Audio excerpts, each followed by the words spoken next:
പുതുവത്സരം വരുന്നു. 2024 സമാപിച്ച് 2025 നാം പ്രവേശിക്കുകയാണ്. പുതുവർഷ പുലരിയിൽ അല്ലാഹു നിഷിദ്ധമാക്കിയ ലഹരിയിലേക്ക് നമ്മൾ കൂപ്പുകുത്തരുത്. ചെറുപ്പക്കാരെ, അനിസ്ലാമികമായ ആഘോഷങ്ങളിൽ നമ്മൾ പങ്കാളികളാവരുത്. നമുക്കൊരു സംസ്കാരമുണ്ട്, നമുക്കൊരു മതമുണ്ട്, നമുക്കൊരു നിയമമുണ്ട്, നമുക്കൊരു രക്ഷിതാവുണ്ട്. അതൊന്നും മറന്നുകൂടാ.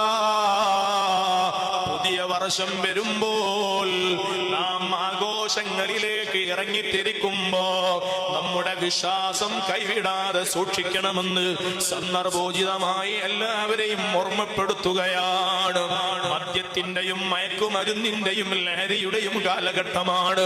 രക്ഷിതാക്കൾ പൊന്നോമന മക്കളെ ശ്രദ്ധയോടെ വളർത്തേണ്ട കാലമാണ്.